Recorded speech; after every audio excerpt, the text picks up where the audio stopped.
Assalamualaikum warahmatullahi wabarakatuh. Selamat pagi Bu Rani, Pak Surya dan juga teman-teman semua. Pada pertemuan kali ini, izinkan kami dari kelompok 4 untuk mempresentasikan materi tentang pengembangan ide penelitian.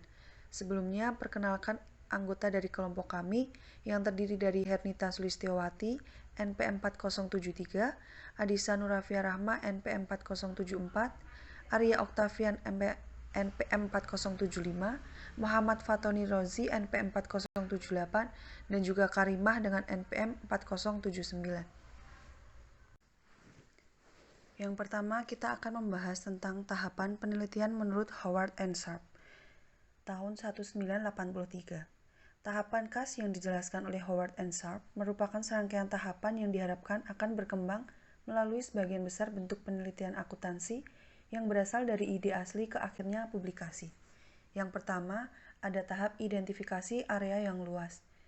Persempit fokus dari akuntansi secara umum menjadi aliran yang terkait dengan akuntansi keuangan, akuntansi manajemen, auditing, pendidikan akuntansi atau sistem informasi akuntansi.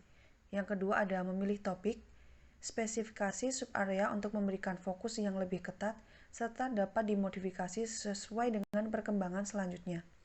Yang ketiga ada memilih pendekatan. Pemikiran awal mengenai pendekatan yang akan digunakan akan berkisar pada sumber daya yang tersedia dan khususnya akses ke sumber data yang diperlukan. Kemudian untuk tahapan yang keempat ada merumuskan rencana. Tonggak dan target harus ditetapkan sejak awal sehingga jelas bagaimana penelitian akan berkembang dalam jangka waktu yang lama. Yang kelima ada pengumpulan informasi. Pengumpulan data dapat dilanjutkan jika kita mengenali dengan tepat apa yang ingin kita ketahui dan untuk tujuan apa. Oleh karena itu, tahap perencanaan harus menyoroti periode yang ingin kita kumpulkan datanya. Yang keenam ada analisis data. Metode analisis data dan persyaratan harus ditentukan dari awal proses penelitian. Data dan informasi yang diperoleh dari proses pengumpulan data dianalisis menggunakan prosedur yang tepat sesuai jenis data dan rancangan yang telah dirumuskan dalam desain penelitian. Yang ketujuh ada temuan. Temuan awal biasanya akan dipresentasikan pada workshop dan seminar universitas. Ini memberikan kesempatan untuk publikasi dalam literatur referensi. Tahapan penelitian di atas menjadi dasar pendekatan positif tradisional seperti yang dirancang oleh House 1970 yang mengasumsikan kondisi spesifik seperti prior hypothesis, bias atau bias hipotesis sebelumnya adalah bias kognitif yang terjadi ketika pengambil keputusan mendasarkan keputusannya berdasarkan keyakinan kuat sebelumnya. Bahkan ketika disajikan dengan bukti bahwa keyakinan sebelumnya tersebut salah atau tidak berdasar. Spesifikasi kriteria a priori. Untuk mengukur akseptabilitas hipotesis, paling sering dalam bentuk statistik. Isolasi dan kontrol variabel yang akan diselidiki, determinasi variabel mana yang akan diperlukan sebagai dependen, mana yang akan independen atau penjelas, dan yang akan dianggap konstan, cocok, atau diabaikan. Verifikasi metode pengukuran dan variabel. Munculnya topik penelitian. Topik penelitian yang dipilih harus menarik dan membangkitkan antusiasme dalam diri peneliti di awal. Sumber topik bisa dari mana saja, tetapi yang paling umum sumber dapat didapat melalui berbagai hal seperti yang pertama, masalah dengan implikasi yang berpotensi lebih luas. 2. Koran atau dari televisi. 3. Presentasi konferensi yang mengungkapkan arah yang sedang dieksplorasi oleh orang lain, peneliti tentang teori yang belum diuji. 4. Review artikel. 5. Jurnal dan lain-lain. Saya akan menjelaskan tentang elemen proposal penelitian. Proposal penelitian yang khas akan mencakup elemen-elemen berikut. Yang pertama, judul. Judul harus memperjelas apa yang hendak diteliti. Yang kedua, abstrak. Abstrak harus merangkum masalah, tujuan, dan hasil yang diharapkan. Yang ketiga, isu. Isu, mengapa hal itu menarik dan penting. Yang keempat, tujuan. Bagaimana studi berhubungan dengan masalah. Yang kelima, literatur. Ulasan publikasi bertema yang relevan. Yang keenam, metode. Bagaimana dan mengapa proses tersebut. Dan yang ketujuh, manfaat, yang berisi hasil yang diharapkan yang membuat penelitian ini bermanfaat.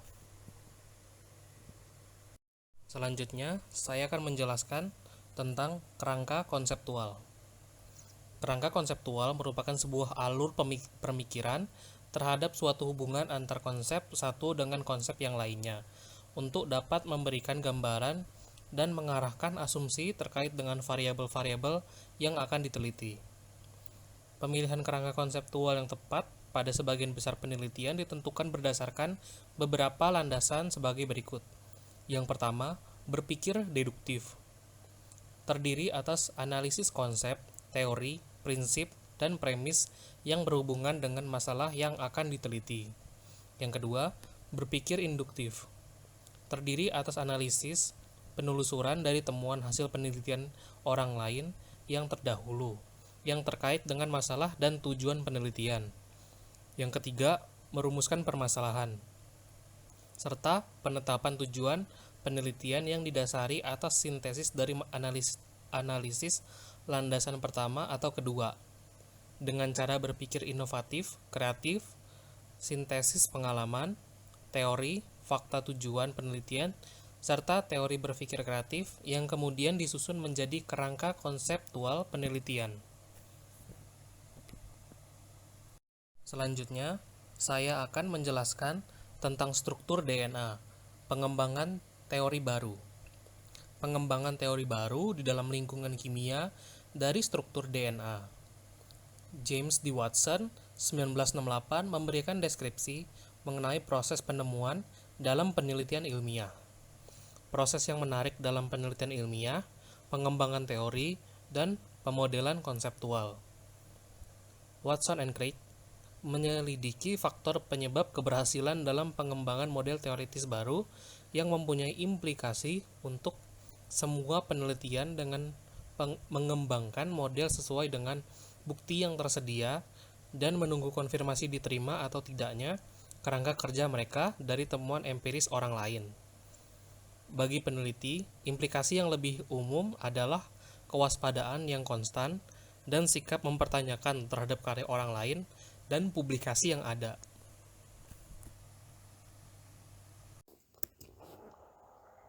Oke, baik. Yang selanjutnya, saya akan menjelaskan tentang masalah Bradman tentang pengembangan strategi baru.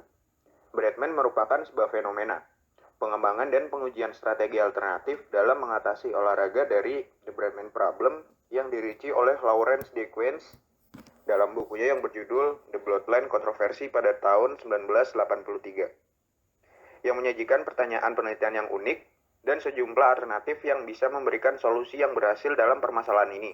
Permasalahan tersebut antara lain yang pertama merubah kondisi, merubah aturan, mengganti permainan, lalu mengubah penempatan bidang, serta memperkenalkan serangan. Implikasi yang lebih umum untuk penelitian adalah bahwa mungkin ada keadaan hukum, moral, etika, atau profesional yang bisa mencegah baik pelaksanaan penelitian atau pelaksanaan rekomendasi dari temuan sebuah penelitian. Yang selanjutnya yaitu masalah bujur, di mana dalam hal ini kita akan menerapkan sebuah solusi. Pengukuran bujur memerlukan pengukuran yang akurat baik di waktu lokasi saat ini maupun di meridian Greenwich atau titik dasar serupa lainnya. Pengukuran waktu lokal tidak menjadi masalah, terutama selama pada jam siang hari, tetapi adanya penunjuk waktu yang akurat, maka pengetahuan tentang waktu yang sesuai dengan titik dasar tetap menjadi masalah yang cukup besar. Newton memikirkan solusi astronomis atau setidaknya ilmiah daripada solusi yang lebih mekanis, yang memerlukan pertimbangan solusi alternatif. Biasanya menggunakan metode seperti metode yang pernah ada, data, dan metode jarak. Selanjutnya yaitu akuntansi manajemen strategi. Dalam lingkungan akuntansi, kita dapat mengamati identifikasi, divisi, dan solusi untuk bisnis praktik yang memerlukan spesifikasi hati-hati dari penelitian, maupun pengembangan hipotesis dan strategi implementasi alternatif. Contohnya, dari pemecahan masalah serial eponimus atau merinci pendekatan terhadap penyelidikan masalah praktis dalam situasi bisnis nyata, digambar dijelaskan melalui pendekatan Nearly Jones untuk pemecahan masalah, yaitu contohnya, akun yang diterbitkan sebagai dasar data bersejarah, pria top sebagai sasaran, lantai toko sebagai audit situasi, menguji hipotesis sebagai perbandingan strategi, dan menerapkan solusi sebagai solusi.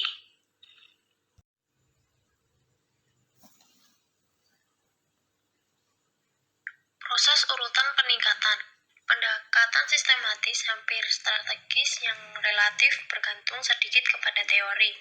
Urutan penelitian positif yang diterima menawarkan kesamaan besar, kecuali bahwa tahap persiapan yang jauh lebih luas sedang diambil, yang jarang dibatasi pada pertimbangan satu kasus. Di gambar dijelaskan pendekatan sistematis. Contohnya, yaitu tujuan perusahaan kongruen dengan target atau ukuran pada setiap tahap rantai nilai. Audit situasi, yaitu analisis dampak keuangan atau kompetisi atau pemasaran atau lingkungan. Perbandingan, yaitu analisis serupa dari kinerja pesaingan untuk menentukan area kekuatan dan keandalan relatif. Selanjutnya, alternatif strategi, yaitu merumuskan atau menerapkan strategis offensif atau defensif yang optimal. Selanjutnya, evaluasi prestasi, yaitu pemantauan dengan langkah-langkah keuangan atau non-keuangan. Selanjutnya ada implikasi sistem akuntansi, yaitu mengubah sumber informasi, tindakan, atau praktik pelaporan untuk menciptakan manajemen internal yang relevan. Sekian presentasi dari kelompok kami. Ada kurang lebihnya kami mohon maaf. Sekian, terima kasih.